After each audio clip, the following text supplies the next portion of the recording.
right now at 5. Investigators tried to piece together the cause of a man's death as it is currently a mystery. And we've had ourselves rounds of severe storms this morning. We're seeing some additional development out there as well. We'll take a look at that forecast and how hot it's going to be today coming up. And a grieving grandmother remembers her grandson who drowned in Overholser Lake on Monday. The 4 states' most watched news starts now. Good morning and welcome to the KOAM Morning News. It's 5 a.m. I'm Tanya Bach. I'm Chris Warner. So we've been here. I know Sam Lane, Sam Patterson were here for several hours through the overnight. Sam Patterson stuck with me through the morning. He finally left about 4. And so we had ourselves our own little blackout here at KOAM. Hasn't happened in 15 years. So I want to remind folks, our stuff here is super reliable, but sometimes stuff happens. But we're here, and we've got more weather to track. So let's take a look at what we've got. I'm going to be perfectly honest with you. I haven't gone through all these graphics yet. So let's take a look at Skywatch Storm Tracker. I believe that's what we've got coming up here. Okay, I see what's going on. I haven't reset this yet. We're almost there. I promise. Okay, there we go. We got heat advisories. I apologize. Like I said, it's been a long morning. Been a long morning, and we're not quite done with it yet. We have heat advisories for Cherokee County and Southwest Missouri until 7. Rest of southeast Kansas here until 8, and northeast Oklahoma until 8 because it's still going to be hot today. Here's the Skywatch Storm Tracker. We've got redevelopment of thunderstorms taking place across parts of southeast Kansas this morning right along this line, and we've got a few other showers right around Crawford County as well. So none of these strong or severe, but we will continue to keep an eye on these little storms as they get to going. As you can see, we're starting to get a little bit of lightning out there, but we'll keep an eye on it. Going back to about 3 hours ago, this massive complex of storms. We initially had a line that rolled through first, and that brought a gust front with it with winds around 60, 65 miles an hour. And then we had other severe storms develop in southeast Kansas and surge off to the southeast as well. And again, now we're starting to see some redevelopment out there. The good news is right now, at least, we don't have any active watches in our immediate area with the exception of Benton County, and that will expire. It's a severe thunderstorm watch expires at 6 a.m.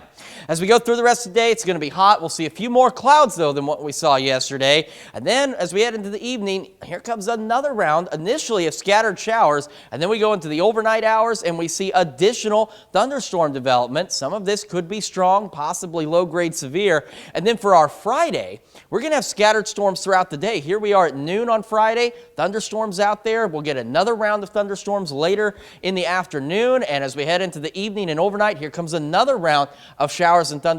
And these could possibly be strong to severe with some large hail and gusty winds. So our rain chances, they're going to be there. We could see a stray shower or two, but they'll really ramp up once again as we head into the overnight hours tonight once again. So we do have that low-end hail threat out there and a low-end wind risk.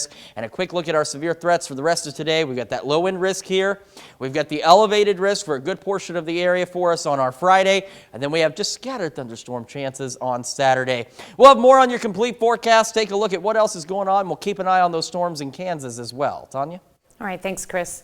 In Oklahoma City, a grandmother is remembering her grandson who drowned at Lake Overholser on Monday. 11-year-old Elijah and his friends were at the lake celebrating his birthday when he and another boy were swept away. Sarah Smith has more.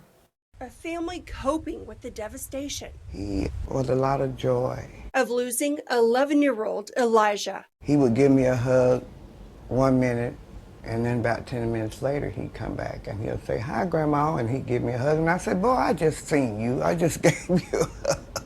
Elijah and 3 of his friends were fishing on Lake Overholser Monday, his grandmother says, celebrating his 11th birthday. Firefighters say the boys all jump in, but the water sweeps away Elijah and another boy. When they said Lake Overholser, I'm trying to place in my mind, well, how would you drown in Lake Overholser? Where was everybody at? Firefighters recovered the bodies overnight. Praying, include my mom, that they would be just lost in the woods somewhere. Elijah's family needs help with funeral costs. If there's anyone that has compassion and be led to help, we really would appreciate it. Elijah A young boy family says so full of life, gone too soon. He was a great little guy. He was. The other drowning victim was 10 years old. Investigators in Laclede County, Missouri are trying to piece together what led to a man's death. His body was found northwest of Lebanon, Missouri. The sheriff says they're looking for a 1994 white Ford pickup connected to a house fire over the weekend. They don't know yet if the fire was set on purpose or if there are any connections to the body found, but think it could be suspicious. The sheriff says right now they're working on a list of who has been at that house over the past week, and they have not released the identity of the man found dead. Well, today we here at KOAM are teaming up with the Hero Fund for the inaugural First Responders Giving Day. You can call, Venmo, text, or scan the QR code to donate money, and it goes straight to our local first responders to help them buy safety equipment that they desperately need. Here's a look at our Joplin Bureau as they set up for our first ever First Responders Safety Giving Day. Hero Fund USA was founded in Blue Springs, Missouri, and is presently governed by a volunteer 9-member board with a part-time staff of about 3 members. They're a bi-state organization incorporated in Missouri and registered in Kansas. And today they're here with us to help us raise funds for local first responders. We'll have more information on Hero Fund. Remember, our telethon starts at 6 a.m. and runs all the way through 6:30 p.m. The number to call, write this down, 888-620-4869 to donate via phone. Or you can text Hero Fund to 44321.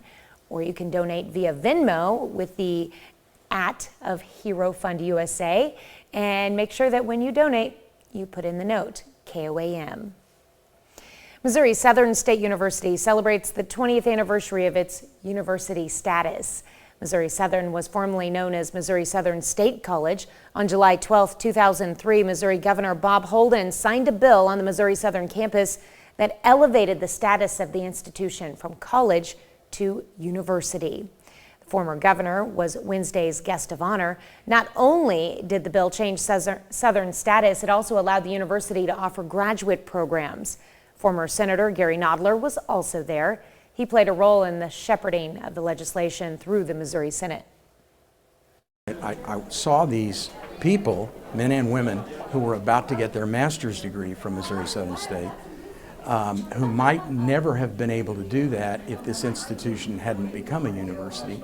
I had an epiphany and I realized what a big deal it was for the opportunities that it created for people to be able to advance professionally and educationally without leaving Joplin.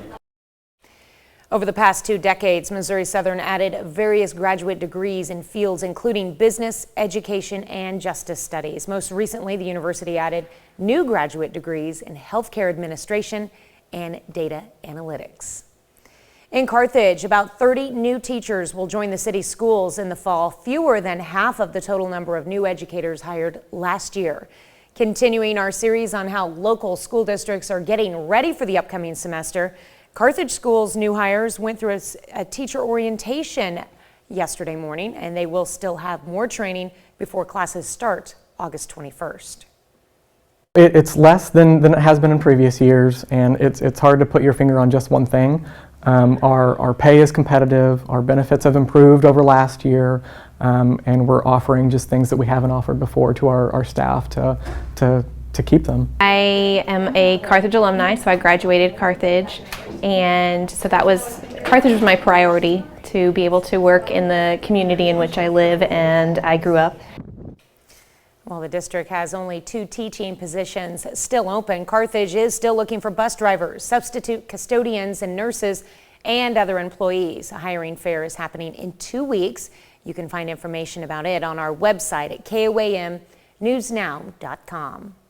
That's a look at this morning's top stories and weather in our first 7 minutes. Coming up on the KOAM Morning News, MSSU's Garrett Rice makes waves in the New England League for the Keene Swamp Bats. We'll have more details in sports. Plus, we'll have how humans spread COVID-19 to deer. And we take a look at how the storms impacted the 4 states overnight. You're watching the KOAM Morning News. We'll be right back. Ooh, spacious. Or a Cambria Hotel downtown for just the two of you. Hold my wand, don't wave it at anything. Get the best price by booking direct at choicehotels.com. Yeah! What did I say?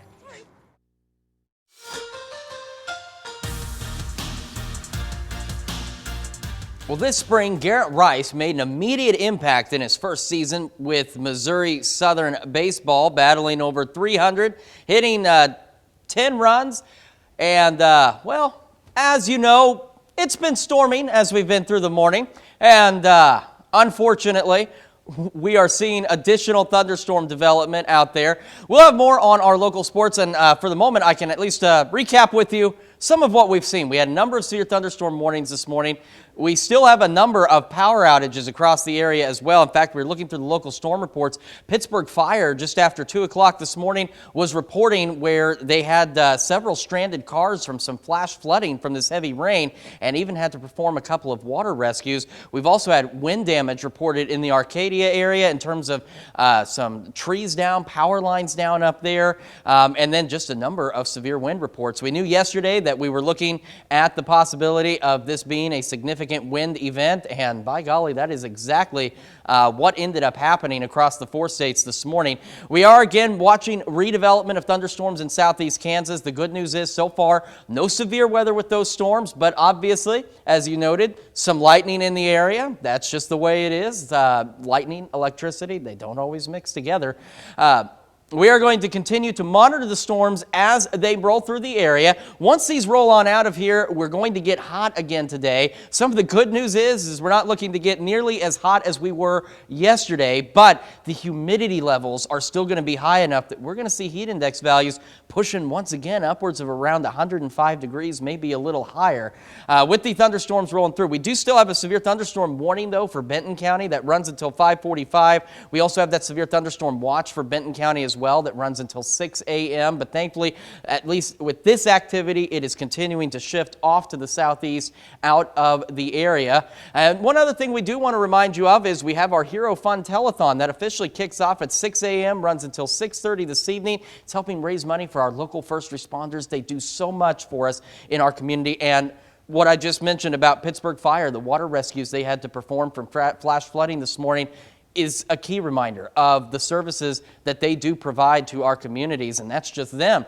A number of them also provide services to our communities, and this Hero Fund is going to help raise money for them to ensure they have good equipment and have everything they need to perform their jobs well to keep you and I safe, regardless of what the situation is. And our very own Shannon Becker is going to be joining us a little later in the show live at our Joplin office with the telethon and what's going on down there. Again, that kicks off at 6 a.m. We'll have the numbers you need to call on the screen, and hopefully you can call in and give what you can to help our local first responders. We're going to be back here in just a couple of minutes, and we will have more on our weather situation in the 4 states. We're going to take a closer look at those thunderstorms that are redeveloping across southeast Kansas when the KOAM Morning News returns. Welcome back to the KOAM Morning News. 5:18 now on this Thursday morning. A busy overnight and morning for us here in the Skywatch Weather Center with the severe weather we saw overnight. Still dealing with some redevelopment out there, and we've got another hot day ahead of us as well. So let's take a look. First, our heat advisories. For southeast Kansas, these counties until 8 o'clock. Cherokee County and then parts of southwest Missouri, they go until 7. And then we have additional heat advisories through 8 o'clock for northeast Oklahoma. You can see the excessive heat warning just outside of our area. However, that doesn't mean it's not still going to be hot. We're still looking at heat index values upwards of about 105, and that is simply because of the fact that it's still going to be so humid. Even though our highs today are actually going to be less than they were yesterday, it's still going to be very muggy across the 4 states today. Let's take a look at Skywatch Storm Tracker. So, as you recall, lightning still occurring. We do not have any active warnings in our immediate area with the exception of Benton County, which we'll talk about. But we have been watching some redevelopment of thunderstorms across parts of southeast Kansas, now moving into Barton County in Missouri. So let me adjust the position on this guy, and we will scoot it over. and take a look. So there's some pea-sized hail being picked up on radar with this storm in southwestern Cherokee County. Not strong, not severe, below severe limits, but you could get some hail. But you can see we are getting some lightning out of that. A little bit more lightning out of this smaller cell right by Parsons, but again, not strong, not severe at this point. And we've seen some redevelopment take place across parts of McDonald County and into Ottawa counties as well. And we've seen this little guy get going right here around just to the west of Lamar near Minden Mines. So nothing strong or severe there. The only, again, warning that we have is for Benton County, and this runs until 5:45 this morning. And that's also where that severe thunderstorm watch continues. And it does continue for Delaware County as well through 6 o'clock this morning. But I wouldn't be surprised if we see Delaware County and some of these others removed as the main batch starts to move out of this area. So let's take a look at our storm reports. So remember, these orange dots are actual wind damage reports, and near Arcadia there was actually reports of trees and power lines down, several trees and power lines down. And then we've just got these wind gusts reports around the area as well. These would be severe wind gusts, most of them between 60-65 miles an hour.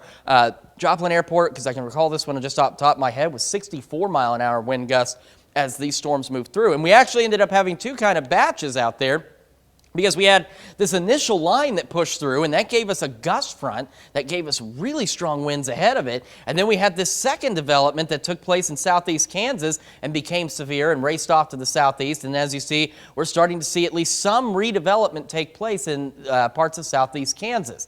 As we go through the rest of today, we should wrap up with the storm threat through the morning, but then we're going to start to see the possibility of some redevelopment of additional showers by later this evening. And as we go overnight tonight, we're looking at the possibility of some additional strong, possibly low-grade severe storms.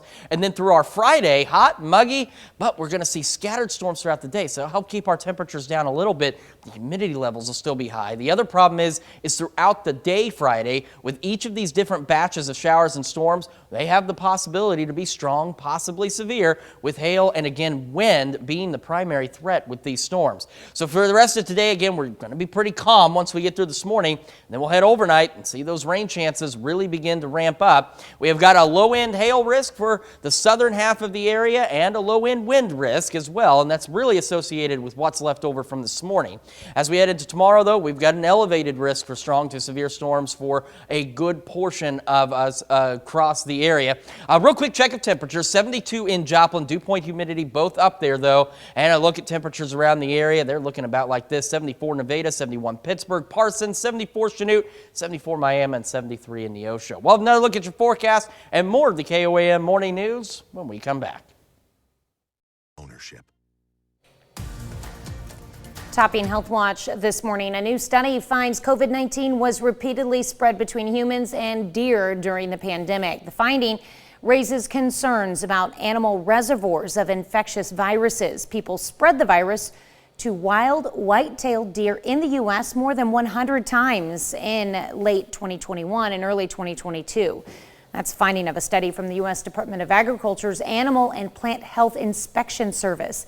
The infection circulated widely in the deer population, and researchers suspect humans caught it from deer at least 3 times.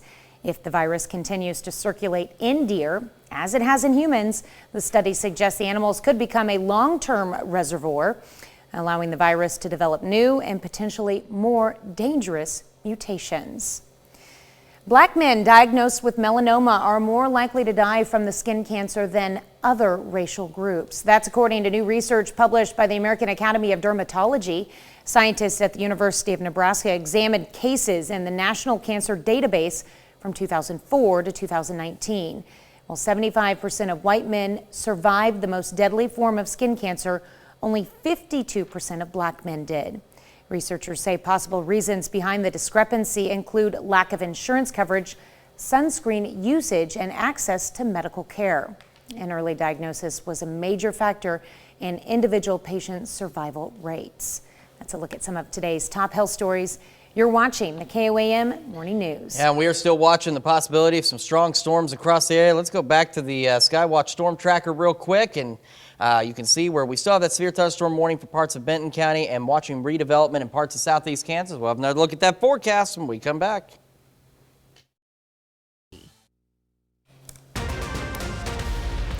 Right now at 5:30, Mercy Clinic holds a blessing to welcome a new outreach clinic in Southeast Kansas. Well, after a round of severe weather this morning, as you just saw on the MoDOT camera here at 20th and Rangeline, more lightning with additional thunderstorms. No severe weather now. We're going to take a look at that forecast and how hot it's going to be today coming up. And some kids picked up their hammer and nails and attended the PSU construction camp. The 4 states' most watched news starts now. Good morning and welcome to the KOAM Morning News. It's now 5:29. I'm Tanya Bach. I'm Chris Warner. So we had some severe weather roll through this morning. It's on its way out. We've had some additional thunderstorms, though, begin to redevelop across parts of southeast Kansas. No severe weather there at this time. And eventually that'll clear out. And then we're going to get really hot across the 4 states again before we see more thunderstorms roll through the area. So let's take a look at our heat advisories, because it is still going to be hot today. We have heat advisories for Cherokee County and then the rest of southwest Missouri there highlighted in orange. Those run until 7 tonight. All the other heat advisories in southeast Kansas and into northwest northeast Oklahoma do continue until 8 o'clock tonight. Skywatch Storm Tracker. Here's that redevelopment of storms right across Cherokee County and back into parts of Labette County. No severe weather, but take a look at that cell. I need to reposition this in a moment. Here to the southwest of Columbus, that is a lot of lightning picking up on there. And we've got another little cell in central Barton County. And our only lone remaining warning is in Benton County, and that runs until 5:45. We still have the watch for Delaware and Benton counties as well. That runs until 6 a.m. Had a number of severe weather reports across the area. We're going to talk about those a little bit later. And yeah, we're just watching this redevelopment. Hopefully after this round moves through, we will be done with the storms, at least for the rest of this morning and into the afternoon. We'll have a few more clouds today. We're going to be hot, and then again as we head into this evening and into the overnight hours, we'll see redevelopment of showers and thunderstorms. Some of these could be strong, possibly low-grade severe. As we go into our Friday, more scattered storms. Some of those could be strong to severe as well. Tanya? Today, KOAM and Fox 14 are hosting a telethon to raise money for Hero Fund USA.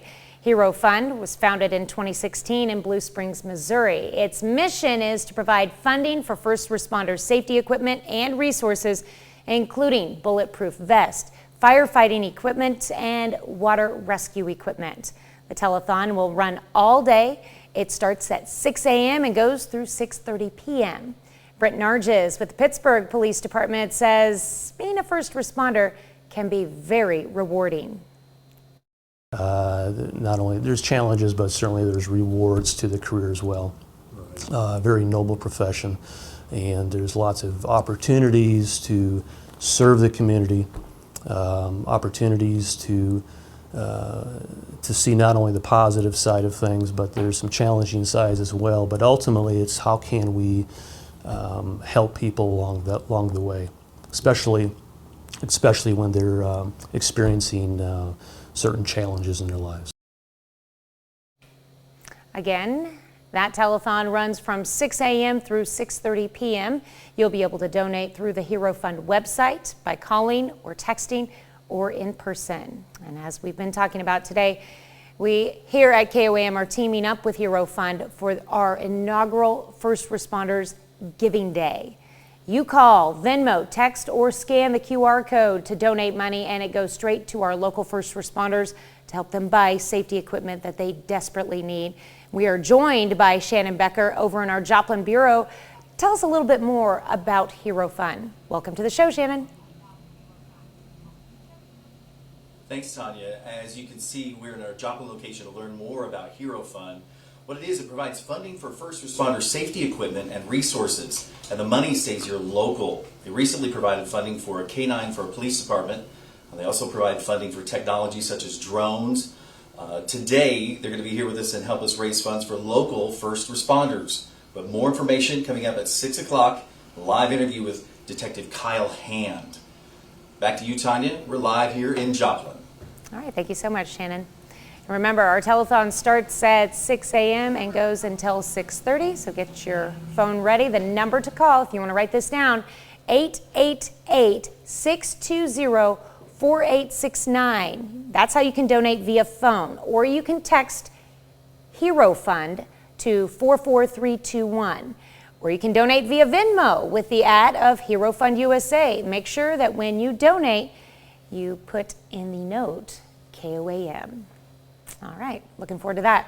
Well, Mercy Hospital expanded its outreach in southeast Kansas and on Wednesday prepared for the opening of new clinics in Pittsburgh. The healthcare provider celebrated by blessing the clinics at 2305 Tucker Terrace and 1015 Mount Carmel Place.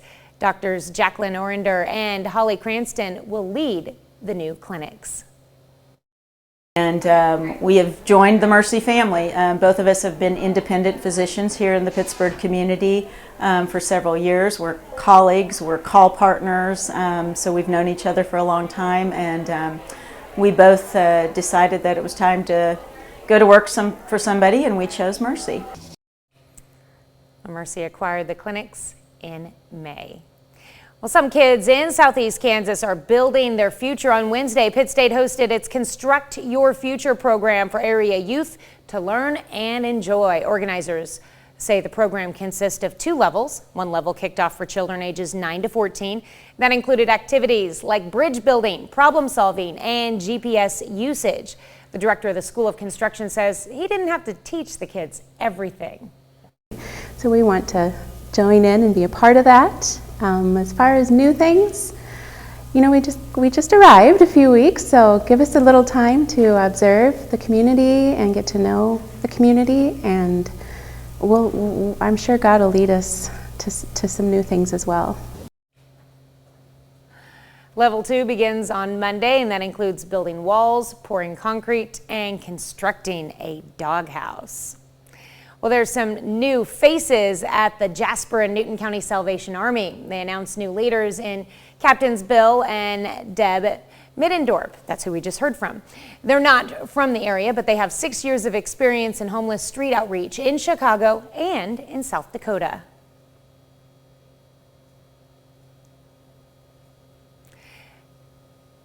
And it was a competition at Pittsburgh's Holiday Lanes on Wednesday. Special Olympics Kansas hosted an event at the bowling alley. It was open to the public, but it gave those with special needs the opportunity to get together and have some fun knocking down pins.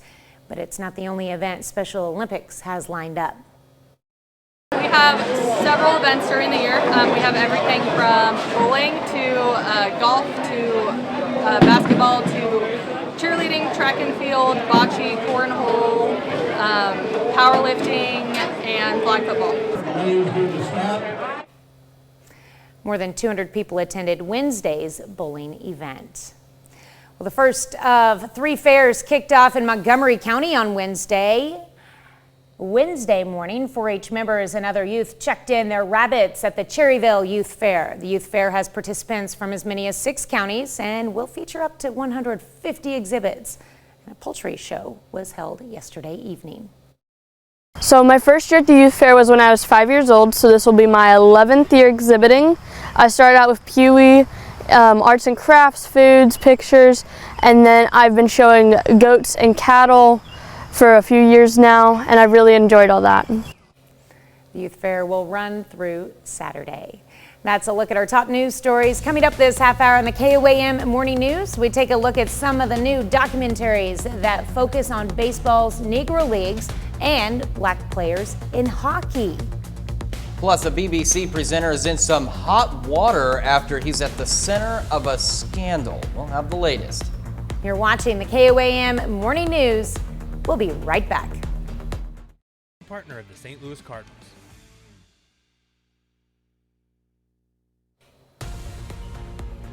Topping World Watch in Mexico, authorities in Jalisco State are describing an attack with explosives against police and members of the prosecutor's office as unprecedented. The incident left 3 dead and 10 injured. Investigators say it's unclear who was behind the attack.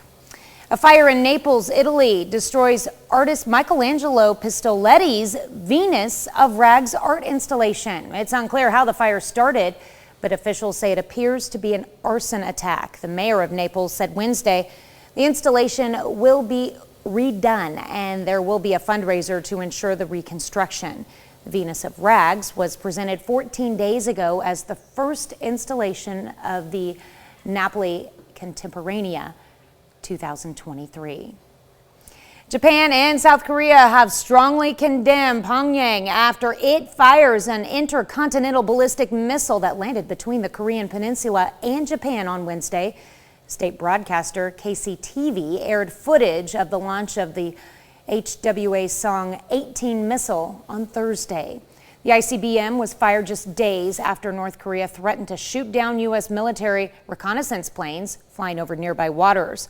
Pyongyang tested another HWA-Song-18 in April, which leader Kim Jong-un said at the time would provide the country with a powerful strategic attack means and boost its nuclear capabilities. A veteran BBC news presenter is in some hot water. Hugh Edwards has been accused of paying more than $45,000 to a teenager for sexually explicit pictures. Edwards' wife, Vicky Flynn, publicly identified him in a statement, adding that he is, quote, suffering from serious mental health issues and receiving hospital care. The BBC says Edwards was suspended and an investigation is underway. Edwards allegedly first asked for the images in 2020 when the victim was 17 years old. He also allegedly stripped to his underwear during a video call with the teen. The 61-year-old is reportedly facing a slew of other allegations of inappropriate behavior towards BBC colleagues. The Portuguese women's national football team is all set to square off against heavy hitters Netherlands on July 23rd in New Zealand. They arrived in the country for their World Cup fixture this week after departing Lisbon in footage shared by CNN Portugal.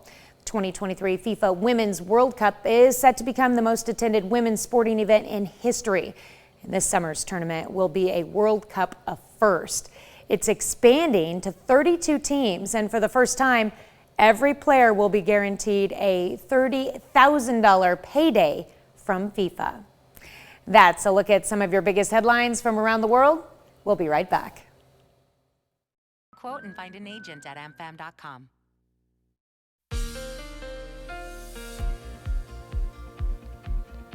Welcome back to the KOAM Morning News. It is now 5:45 on this Thursday morning. We've still got some thunderstorms developing across parts of southeast Kansas, southwest Missouri, and even clipping parts of northeast Oklahoma. That's where we're seeing lightning from our camera at 7th and Rangeline. Right now in Joplin, where you're sitting at 73 degrees, we've obviously got thunderstorms in the area. Dew point humidity both still up there, which is why we saw some of this redevelopment. Now, the rain's kept some of the temperatures slightly in check, but it won't last for long, unfortunately. We've got 71 in Iola, 73 Chanute, 71 Pittsburgh, Parsons, Fort Scott, Independence. But see, look out towards Sedan, where they've been out of the rain for quite some time. We're sitting at 77 out there, 73 Veneta, 74 Miami, and 73 Neosho and Carthage. As we get our morning started, we're going to start to clear out. We'll actually go even maybe mostly clear to partly cloudy as we go through the morning, warming up into the mid-80s by late morning. And then we head into the afternoon. Clouds will begin to increase this afternoon, and we're going to heat up again. We've got temperatures going back to the mid-90s, and while that is cooler than yesterday, we unfortunately, with all this humidity from all this moisture in the air from the storms and more storms that are on the way, we're going to still see heat index values close to 105 across the area. As we head into the evening, we'll start to see a few stray showers, maybe a couple of scattered storms, and then we go overnight and into early tomorrow morning, and we'll see another round of some strong, possibly low-grade severe thunderstorms across the area. And depending on who gets how much rain, your lows could drop back from the lower 70s into the upper 60s. As we head into our Friday, scattered thunderstorms throughout the day on our Friday, and these could be strong, possibly severe, with some large hail and damaging winds. We'll go low 90s. Those will continue into Saturday morning, hanging on to the low 90s all the way through Tuesday. A few more scattered thunderstorm chances by Monday and Tuesday. And then as we head toward the next week and toward the end of next week, unfortunately, summer returns. Temperatures start climbing back into the upper 90s and lower 100s. So quick look at the MoDOT camera at 20th and Rangeline. We're still catching some of that lightning. There's some there from that activity out there. We have heat advisory, southeast Kansas, northeast Oklahoma through 8, and then Cherokee County and southwest Missouri until 7 this evening. And here's a look at the Skywatch Storm Tracker. So this is what we've been watching. It's not severe at this time. It is not strong. There is some small hail in parts of eastern Labette County. We'll zoom back into these, but you can see we're getting a fair amount of lightning. Even this little guy on the west side of Joplin starting to pick up a little bit compared to what he was even just 10 or 15 minutes ago. And then we've got this cell here, parts of southern Barton and northeastern Jasper counties as well. So again, no severe weather with this activity. The only severe weather that we had was in Benton County, but that has now moved on out and is continuing to move out to the south and east. We also had a number of storm reports. The green just indicates severe wind gusts. The blue is hail reports. And then we had wind gusts. Arcadia, Kansas, reporting a number of trees and power lines down, and Pittsburgh Fire even reporting that they had a couple of water rescues early this morning from some flash flooding. So we did get some much needed rain, but it was what we were concerned about. Too much falling too fast. The ground is too dry, and it led to some flooding concerns. And then Joplin's Airport, I recall this one, just reporting a 64-mile-an-hour wind gust. So just again, quick loop, that activity, the initial couple of rounds moved out. We started to see this activity redevelop. That's on its way out, and then we'll start to heat up as we head into the afternoon with some more storms later this evening. We'll be back with more of the KOAM Morning News right after this. You Relvy. Learn how AbbVie could help you save. 2 new documentaries dig deeply into the Black experience in sports that are central to national identity. Baseball in the U.S. and in Canada, hockey. David Daniel looks at both. Negro Leagues baseball was so popular that black churches would move their service time up an hour so fans could go to the game. If you know anything about the black church, you don't mess with service time. The League, about baseball's Negro Leagues, and the hockey doc Black Ice track the influence of early black players on their sports. They had adopted the white rules and had a looseness in their interpretation of these rules. A lot of the players played baseball, in the non-winter months. So then kind of bringing that baseball style of swing into hockey. Negro Leagues players made the game more up-tempo, bunt and run. Base stealing. These incredibly acrobatic catches. Willie Mays or Hank Aaron or Ernie Banks, and realized they all came like Jackie Robinson from the Negro Leagues. The films put black sports leagues in a larger social context. The importance of understanding the Negro Leagues economically within the black community. Wherever you had successful black baseball, you typically had thriving black economies. This is our sport. We go all the way back to the 1800s in the Colored Hockey League. So don't let anybody ever tell you this is not your sport, because this is exactly where you're supposed to be. Including the racism black athletes still face today. Montreal's PK Subban wins the game. Meanwhile, 17,000 racist tweets were posted. It's meant for you to feel like you need to stay in your place. What are the kind of systemic issues that they're all kind of facing or coming up against, and how can we kind of tie those all together for the viewer so they get a better picture of this game that they all love. What's the next kid coming up in this game? How can I help that kid to not experience what I went through? In Hollywood, I'm David Daniel. Well, the league is now playing in AMC theaters and is available on digital platforms Friday. Black Ice opens Friday in AMC theaters. We'll be right back.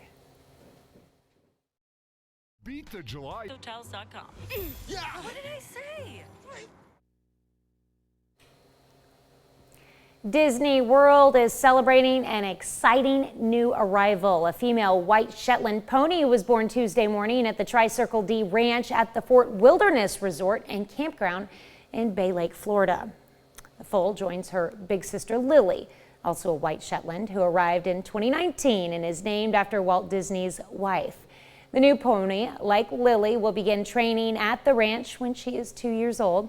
The hope is that one day she will help pull Cinderella's pumpkin coach for Disney's fairy tale weddings and parades at the Magic Kingdom Park in Walt Disney World Resort. Lily and her sister are following in the hoofsteps of their parents, Lady and Ferdinand, love those names, who both served on Cinderella's horse team. What an honor. And a dinosaur bone found about 3 months ago in Maryland is from a giant creature that lived 50 million years before the T-Rex. It's a 3-foot-long leg bone from an Acrocanthosaurus, a 38-foot-long carnivore. That's according to the Prince George's County paleontologist. Because fossils of other dinosaur species have been found at the site, it's now classified as a bone bed. That's an exciting discovery for paleontologists because bone beds can provide a wealth of information about the animals and their environment. The bones were found at Dinosaur Park, where miners first discovered fossils in the 1800s.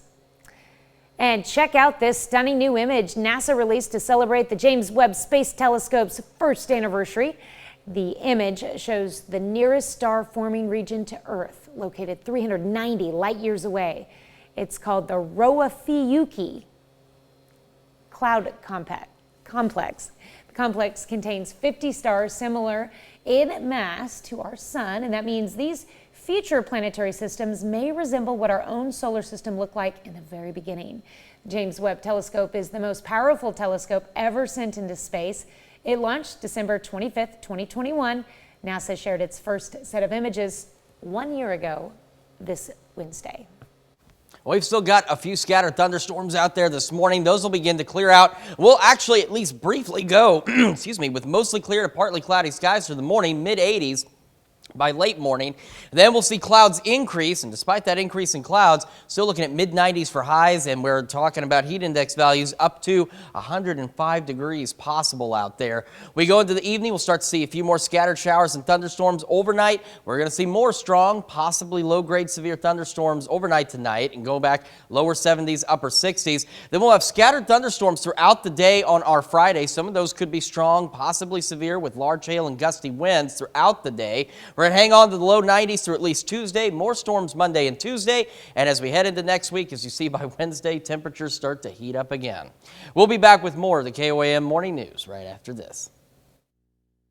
Evergy bucket rides are back.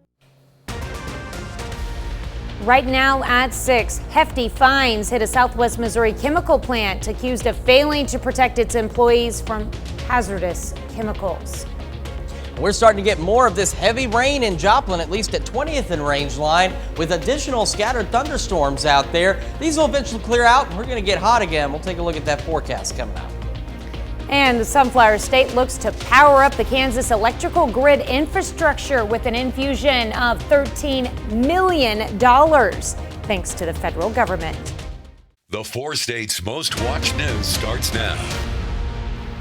Good morning and welcome to the KOAM Morning News. I'm Tanya Bach. I'm Chris Warner. Just after 6 a.m. on this busy Thursday morning here in the 4 states. We warned you about the storms that were coming in overnight, and they definitely arrived. We had a lot of severe thunderstorm warnings this morning, and wind was the primary threat with these storms as well. Now, as we head into today, another round of hot weather for us as well. Southeast Kansas, northeast Oklahoma, with the exception of Cherokee County. These heat advisories until 8, and then for Cherokee County and southwest Missouri, those highlighted counties, heat advisories through 7, as we could see heat index values go as high as 105 again today with all the humidity that's going to be in the area once these storms exit through. So here's a look at Skywatch Storm Tracker. As you can see, we've seen this redevelopment across parts of southeast Kansas, southwest Missouri. No strong or severe thunderstorms, but we've got a fair amount of lightning and some small hail with some of these out there, and we're getting another round of fairly heavy rain from some of these as well. And you can see on the loop, those batches of strong to severe thunderstorms this morning rolled on through, and then we started to see the redevelopment of showers and thunderstorms across the area as the morning progressed. Now, once we get through this round this morning, we should start to clear out, and for a little bit, we might go mostly clear to partly cloudy before we'll see increasing clouds later into the afternoon hours. We could see a few scattered storms. We'll see a few more of those as the evening progresses, and then as we go overnight, we'll see a few more strong, possibly low-grade severe thunderstorms as we head into early Friday morning. Then we get a pause, and as the morning progresses, we'll see redevelopment of additional showers and thunderstorms, and these are going to be scattered across the area throughout the day on our Friday, and the ones that we see could potentially be strong to severe with large hail and gusty winds being the primary threat with these again. You see there's pauses in between this activity, and then we'll see another round of strong, possibly low-grade severe thunderstorms roll in as we head overnight Friday into Saturday morning. So our rain chances, again, they kind of bob around with some of the scattered showers we could see later today, and then they'll really ramp up as we go into the overnight hours again. We do have the low-end risk for some hail, some small hail out there for today, and possibly some gusty winds. I think a lot of this is what's left over from this morning's storms, but we still have that risk up there. And tomorrow, we've got an elevated risk across nearly the entire area for those strong to severe thunderstorms that are in our forecast. We'll have another full look at your forecast and the week ahead here in just a few more minutes. Tanya? All right, thanks, Chris. Well, this morning and for almost the next 12 hours, KOAM is teaming up with Hero Fund USA to raise money for first responders.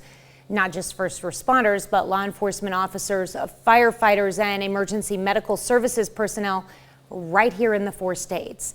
And here's your chance to give something back to those who give so much on a daily basis, or in some cases, have given everything. You can call, Venmo, text, or scan QR code to donate money, and it goes straight to our local first responders to help them buy safety equipment they desperately need. KOAM's Shannon Becker is live at our Joplin Bureau to tell us a little more about Hero Fund USA. Welcome to the show, Shannon.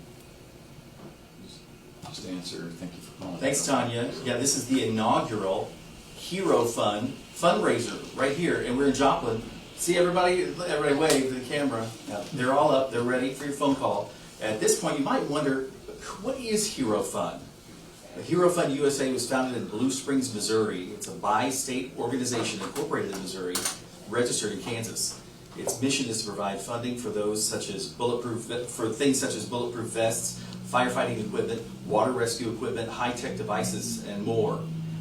We're here today to throw our weight behind their efforts and help raise funds for our local first responders. We have so much to share with you over the course of the morning news, but for now, back to you in the studio, Tanya. All right, thank you so much, Shannon. And don't wait to donate. The phone lines are open now until 6:30 this evening. The number to call right there on your screen, 888-620-4869. That's how you can donate via phone, or you can text the word Hero Fund to 44321. Or you can donate via Venmo with the ad of Hero Fund USA, and make sure that when you donate, you put in the note KOAM. Well, a Southwest Missouri chemical plant faces nearly $400,000 in proposed OSHA fines. The BCP ingredients plant in Verona is accused of failing to protect its employees from hazardous chemicals. It's all linked to ethylene oxide, a toxic chemical tied to cancer. Federal investigators say the plant fails to train workers on what to do if there is a chemical release. BCP spokesperson says they disagree with OSHA's description and will contest the allegations. On Wednesday, Kansas Governor Laura Kelly announced federal funding to support the state's electrical grid infrastructure. U.S. Department of Energy is giving Kansas more than $13 million to modernize it. The funds will support projects that enhance the resilience and reliability of the power grid.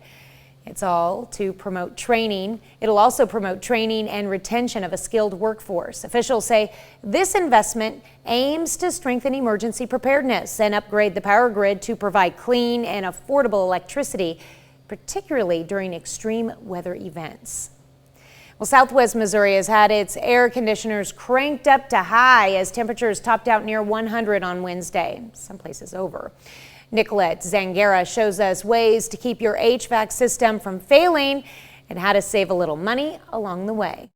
What we're looking at here is an air conditioning graveyard, and this is built up only over the last 7 days. Professionals with Callahan Heating and Cooling say they're expecting more units by the end of this week as dangerous heat sets in. But there are easy ways to maintain your system and save money on your air conditioning. Make sure you have clean filters in there. If you haven't changed the filters in a while, now's the time to do that because they will be running overtime. They're going to be working really hard for the next few days. Maintenance is priority number 1 with your HVAC system. The average lifespan of a unit in the state of Missouri is 12 to 15 years, and that's with yearly system checks, cleanings, and air filter replacements. Timing is key to save money on your energy bill. And if it's the hottest part of the day, probably not a good idea to go ahead and bake a cake with the oven. That oven is going to put a ton of heat into the house that your air conditioner has to combat. So you'll start losing temperature based on that. Same thing with the dryer. If you're one who leaves the bathroom fan on, Callahan recommends nipping that habit in the bud. That vent fan is sucking air up and out. That air has to get replaced. Callahan says the best time to get your HVAC system checked is the early spring. That way you can fix any problems that happened in the winter and you can prevent your air conditioner from going out in the dead of summer. Well, the competition rolled off to a fierce start yesterday at Pittsburgh's Holiday Lane. Special Olympics Kansas hosted an event at the bowling alley. It was open to the public, but it gave those with special needs the opportunity to get together and have some fun knocking down pins. More than 200 people came out to bowl, socialize, and make memories. I think the biggest component of these events is inclusion and having them come out and hang out with their friends and spend time with each other and build those relationships, and the socialization aspect of it is really, really important. Special Olympics Kansas plans to host more events this month in Pittsburgh, including state powerlifting and flag football competitions. That's a look at this morning's top stories and weather in our first 7 minutes. Coming up on the KOAM Morning News, where there's smoke, there's a controlled burn. Fighting wildfire smoke with fire? I'm Danya Backus with a look at how controlled burns may reduce dangerous exposure to wildfire smoke. Plus, doctors use an innovative pacemaker to save the life of an 8-month-old boy with breathing and feeding issues. We've got the details. And Chris returns with another look at your forecast and a look back at severe weather that swept through the 4 states overnight. You're watching the KOAM Morning News. More real news in the morning. We'll be right back, but first, there's a live look from our Joplin Bureau, the Communications Center for the Hero Fund Telethon. Call in, make a donation, and watch those funds go right into the community to help local first responders.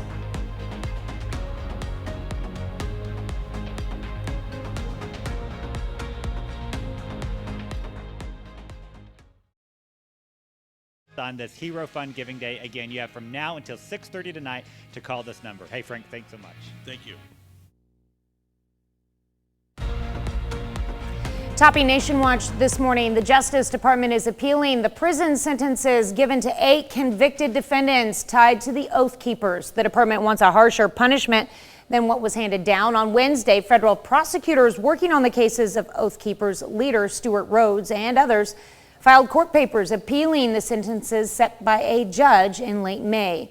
Now, some of the Oath Keepers who were sentenced had already filed their own appeals. The group was found guilty of working together to plot and execute the January 6th insurrection.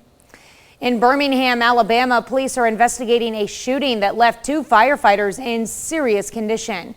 Police think it could have been a targeted attack, though they have not determined the motive. Investigators say the fire engine bay door was open and the firefighters had just started their morning shift when gunfire erupted. A tornado spotted near Chicago's O'Hare International Airport last night. Hundreds of flights were disrupted, but there was no immediate reports of injuries. The National Weather Service issued 2 tornado warnings for parts of Chicago. Storm comes as large parts of the nation, especially Arizona and California, are dealing with a potentially dangerous heat wave. Well, dangerous smoke from wildfires is no longer just affecting the western United States.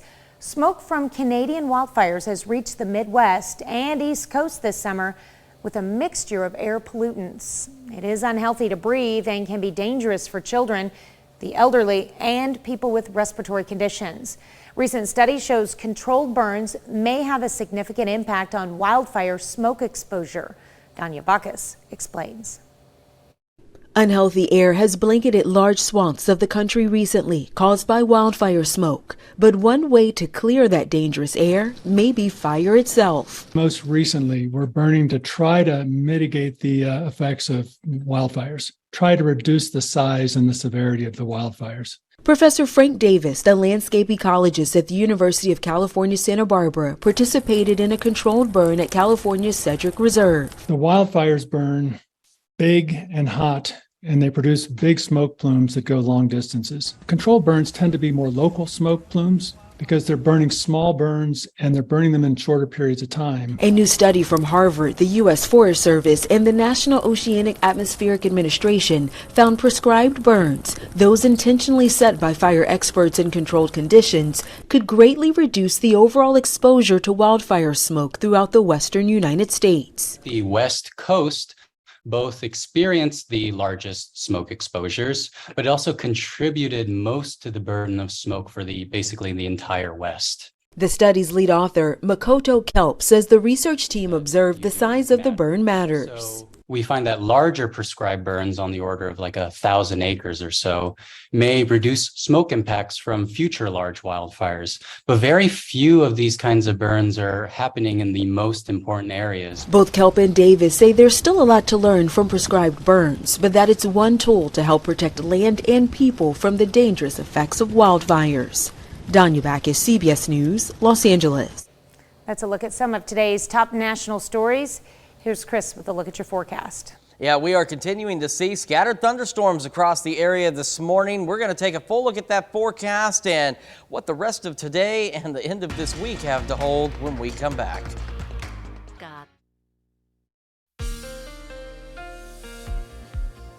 Welcome back to the KOAM Morning News, 6:18 now on this Thursday morning. It's been a busy one, keeping up with all the latest information that we have available, and so far, so good out there. We're starting to calm down a bit. We do have heat advisories, southeast Kansas, northeast Oklahoma, with the exception of Cherokee County, until 8. And then for Cherokee County and portions of southwest Missouri, heat advisories run until 7 because we're not done with the heat. And we're also not done with shower and thunderstorm activity across the area either.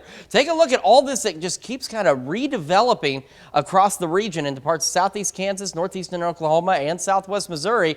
We're just seeing additional thunderstorm development. Now, the good news is none of this is strong or severe. There's been some small hail, and you can see with this particular core right to the south of Columbus, right around trees, a lot of lightning with that, but no severe weather out there, and that's some good news. We don't need any more severe weather, but you can see this activity just start to redevelop in southeast Kansas, and as it moved into Missouri, it just kept on going. Now, it is still moving to the southeast, slowly but surely, and eventually it will exit out of here, and we'll even see the sun for a little bit today. We're going to go partly cloudy, mostly clear through the morning, and then cloud cover increases as we watch the possibility of additional redevelopment of showers and thunderstorms later this evening into the overnight hours tonight and into early Friday morning. Some of the storms later could be strong, possibly low-grade severe, and that'll be the case as we head into our Friday. Now, for our Friday, what we're looking at is this: scattered thunderstorms. So here's one batch. Here comes some additional scattered storms. Then that kind of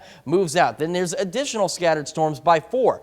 Any of these could be strong, possibly severe, with some large hail and damaging winds out there. And then we'll go overnight Friday, late evening, overnight Friday into Saturday morning, and another round of showers and thunderstorms, which could be strong, possibly severe across the area, and with damaging winds, large hail being the primary threat. And that's really what we saw overnight last night and into early this morning.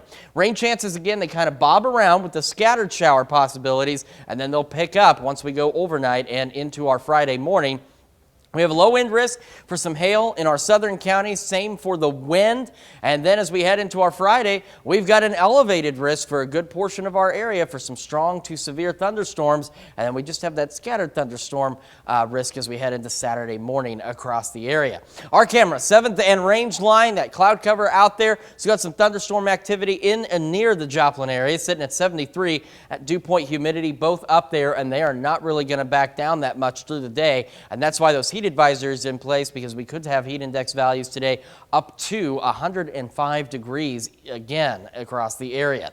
We got 71 Iola, Pittsburgh, Parsons, Independence, 74 Miami and Nevada, 72 Fort Scott, Lamar, and 73 Carthage, Neosho, and Anderson as we get our Thursday started. So again, we'll start to clear out a bit, and we'll see partly cloudy to mostly clear skies through the morning and make it into about the mid-80s by late morning. And then as we head into the afternoon, highs back up to the mid-90s, clouds increase, and despite the clouds, again, with all that humidity and mugginess out there, heat index values up to 105, so make sure you're taking precautions. Scattered showers, maybe a couple thunderstorms as we head later into the evening, and then more thunderstorms as we go overnight. Overnight lows dropping back in the lower 70s, upper 60s across the area.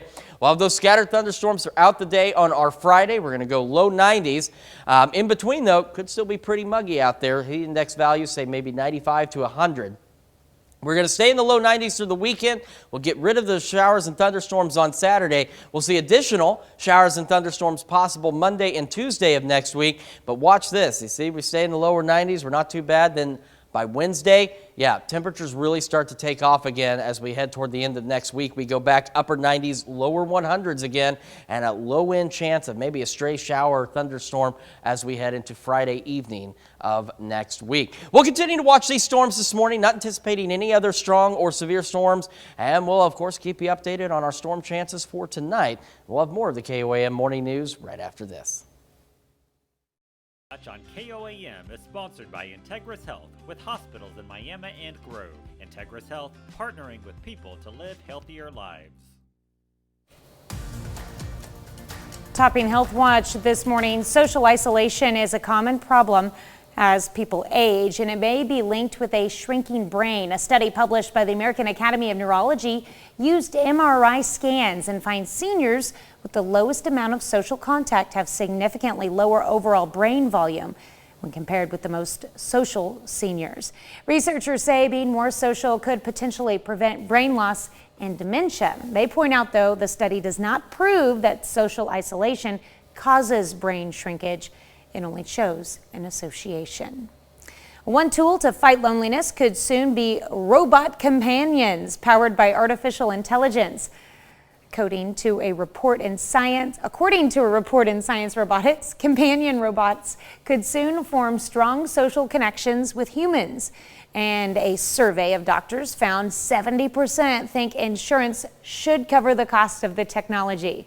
But researchers say we need to think now about the ethical concerns of robotic companions and insist having a real human friend is still the best solution.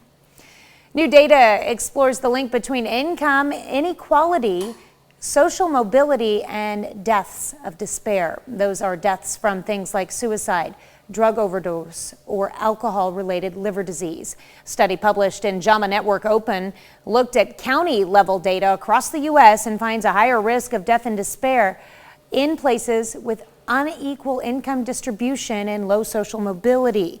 They say addressing the root problems is key to reversing a growing death toll. The family in Pennsylvania is relieved to have their baby back home. He just received the smallest pacemaker in the world. Stephanie Stahl shows us how doctors used an innovative approach to save this little boy. Cameron Knowles is happy to be home. It's been a long road for the almost 8-month-old and his family. For a while, we didn't know if he would make it. Cameron was born with breathing and feeding issues, and he has a heart block, which interferes with the electrical signals controlling heartbeats. To live, he needs a pacemaker. None of the devices are made for children or designed for the pediatric body size. Dr. Maoli Shaw at Children's Hospital of Philadelphia improvised with what's become the world's smallest pacemaker. It sends an electrical impulse to the heart.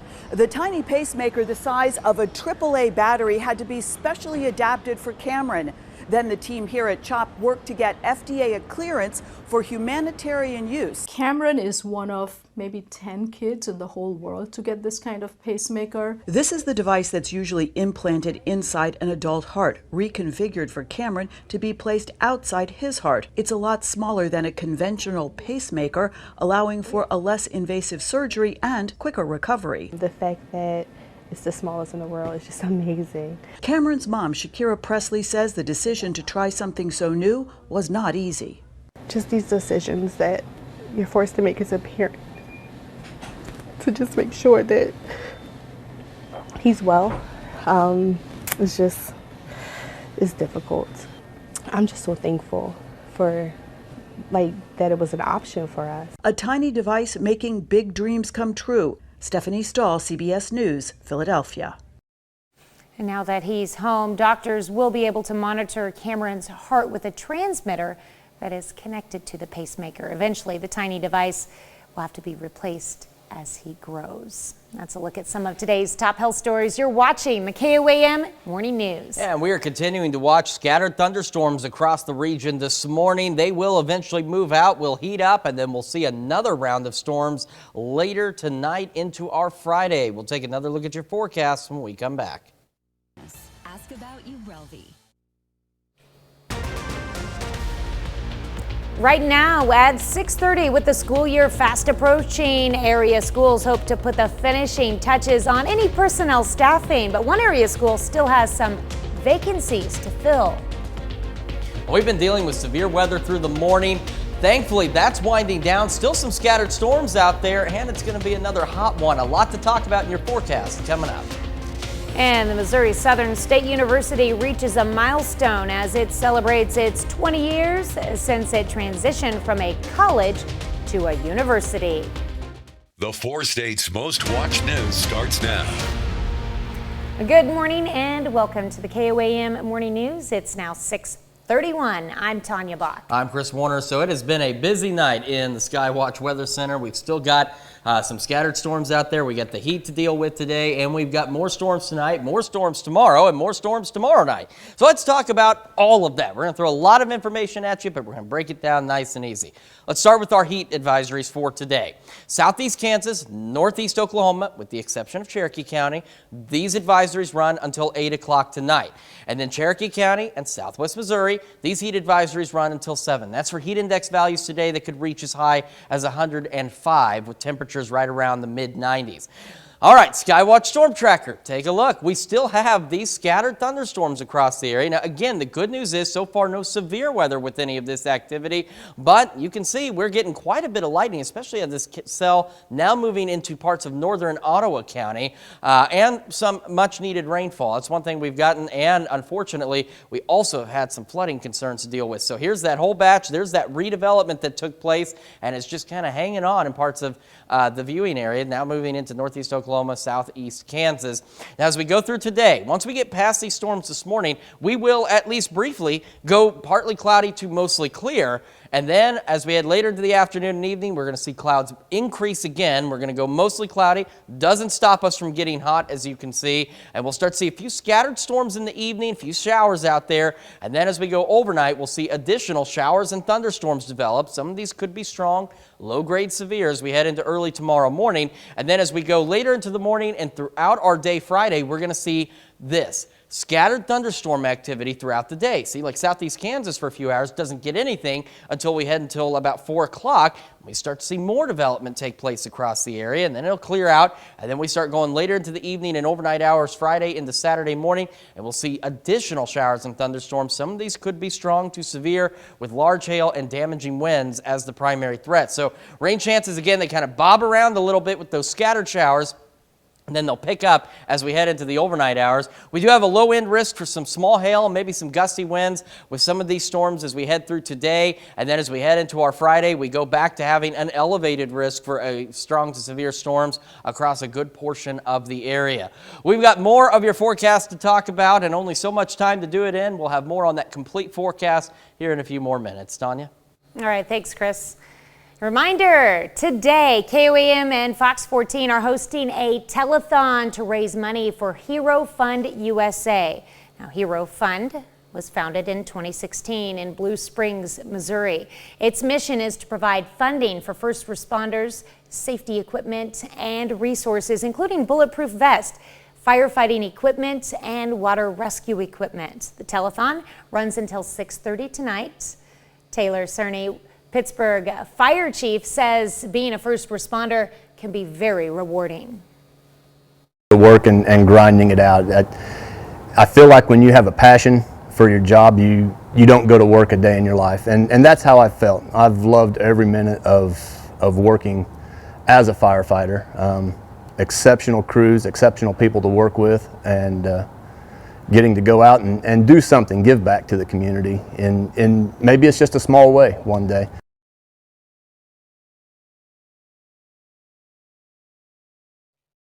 Again, that telethon runs until 6:30 tonight. You can call the number 888-620-4869 to donate via phone, or you can text Hero Fund to 44321, or you can donate via Venmo with the @ of Hero Fund USA. Make sure when you donate, you put in the note KOAM.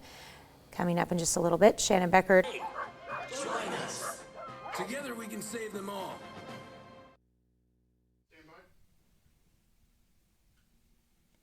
Welcome back to the KOAM Morning News. I'm Shannon Becker, and we're in the Pete's Phone Central. It's the Hero Fund fundraiser for first responders. I've got Kyle Hand with me from the Montgomery County Sheriff's Office. Kyle, thanks for coming out this morning. Thank you. I know you've been answering the phone and stuff. I've got some people here to thank. You got one to thank too? Yes, sir. Alan from Neosho has a donation. So thank you so much. $20 donation. Everybody else could donate too. That's right. We also got a donation from a Roger Patrick from Quapaw, Oklahoma for $20. So thank you, Patrick, Mr. Patrick. Now you are here today because you guys have actually requested a grant, I guess you could say, from the Hero Fund. Tell us what you guys asked for. So we submitted a grant, a request for a Brink drone, specifically to use for our SWAT team and our other SWAT teams that are in our area.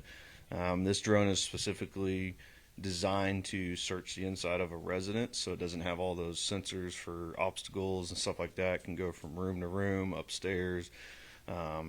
Has the ability to, if it hits the wall, fall down, it turns itself right back over and starts flying again. That's like a Roomba, but better, that's right? That's right.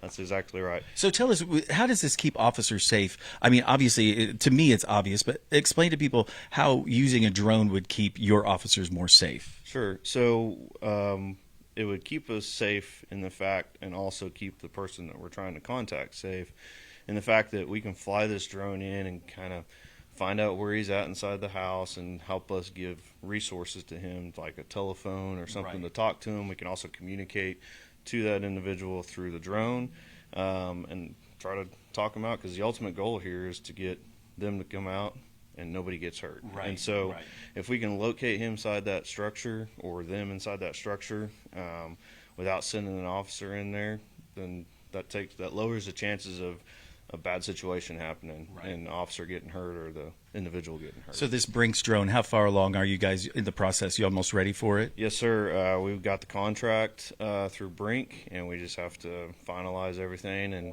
get it ordered, and they'll start sending us the equipment. That's great. Well, thank you for coming all the way from Montgomery County.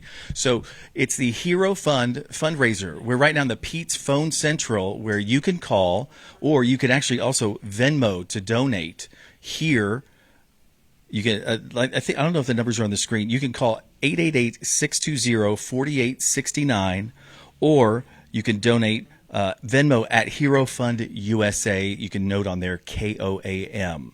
I'm Shannon Becker, the KOAM Morning News. More coming up from Joplin.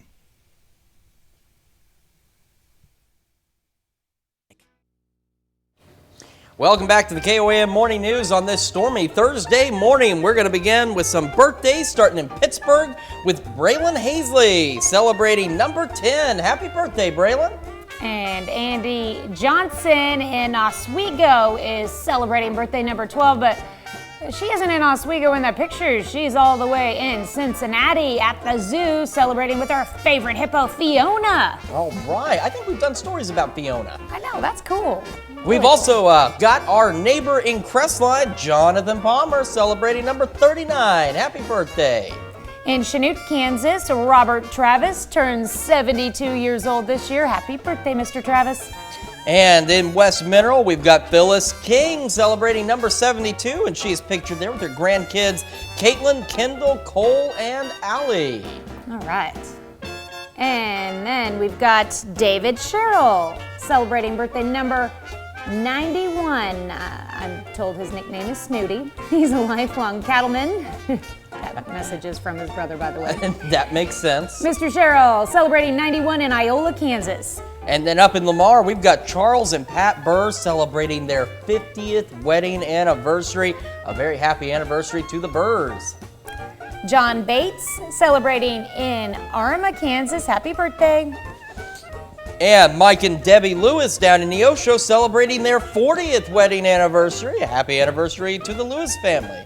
And Trevor Steves is celebrating birthday number 3 this year in Parsons. All right, what a great list of birthdays and anniversaries. Of course, we love celebrating with you, Tanya. where do they need to send those anniversaries and birthdays to? All they have to do is submit them to this email address, birthdays with an S at KOAMnewsnow.com. Don't forget to send your pictures. Of course, we love those pictures. And while you're on our website, keeping up on everything that's been going on this morning, make sure you take time to sign up for the KOAM Birthday Club. Excuse me, I felt that coming. You can get great deals from local businesses. You also get a special birthday message from your friends here at KOAM. So head over to KOAMnewsnow.com and sign up for the KOAM Birthday Club today. All right. We've been talking about the scattered storms that we're still continuing to see across the area this morning. Those are eventually going to make their way out. In fact, take a look from Joplin, 7th and Range Line. You can see blue skies starting to appear out there. Sitting at 73, dew point humidity both still high out there. And that dew point's going to stay high, and we're still going to be muggy. We've got heat advisories today through 7 and 8 p.m. for heat index values upwards of 105 degrees today. So even though it's rain, there's no relief from the heat for us today.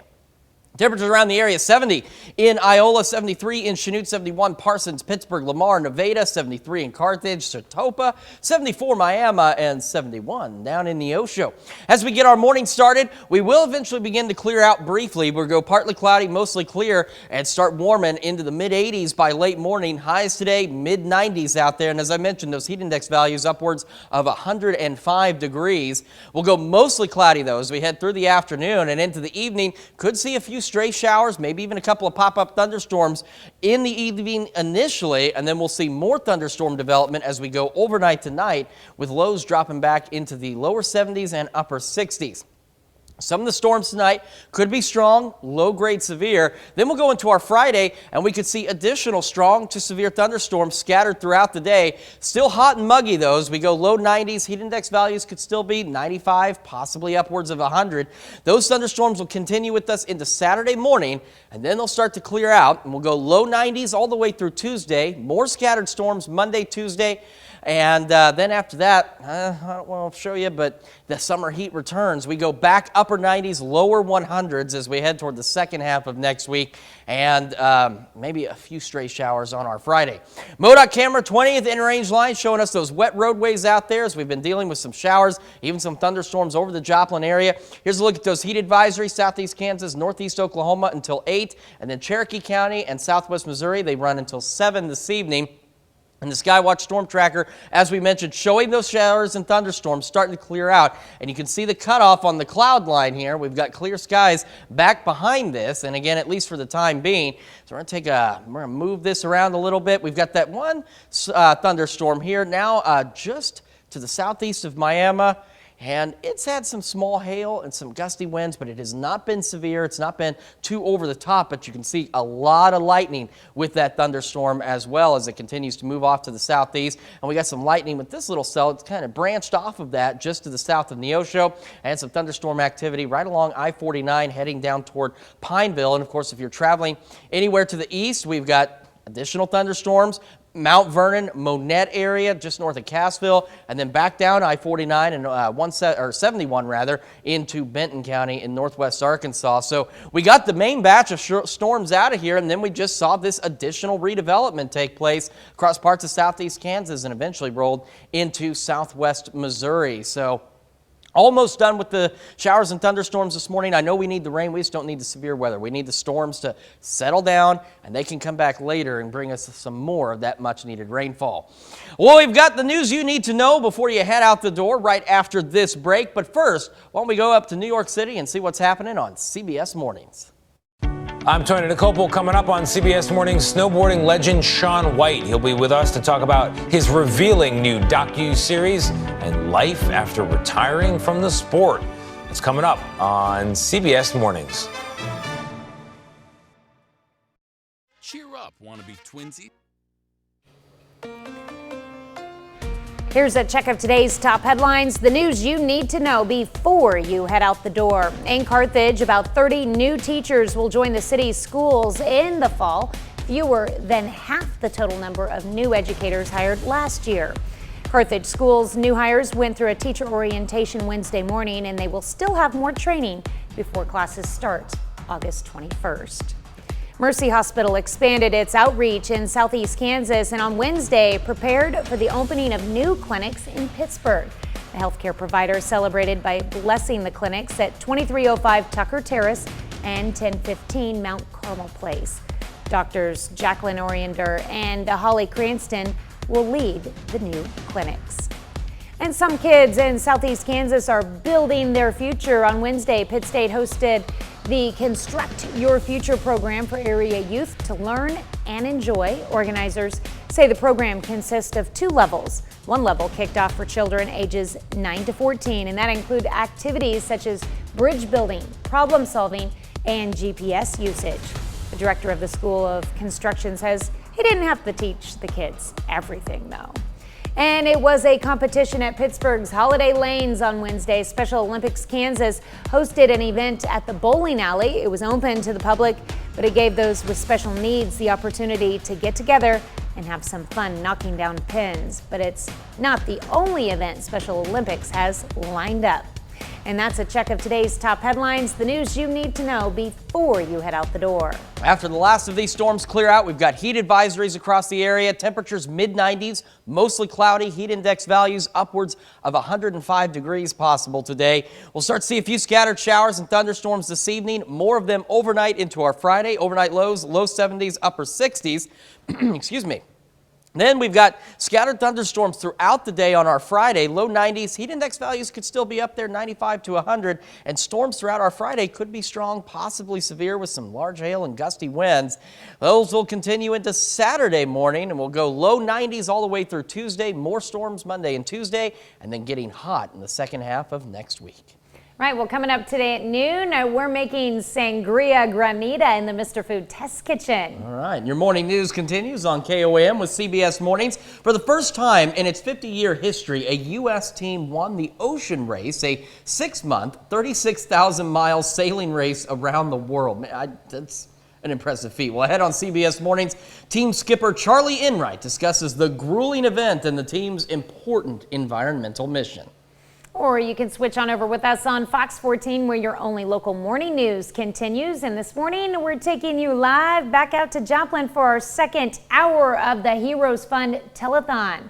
Call in, support our first responders, and make your contributions to the community count. Plus, we've got a live interview with Daryl Smith, the man with a mission behind the Hero Fund. You don't want to miss that. That's going to wrap it up for us for now on this busy Thursday morning. We'll see you back here tomorrow morning at 5 a.m. And we're going to do it again and continue our telethon today at noon.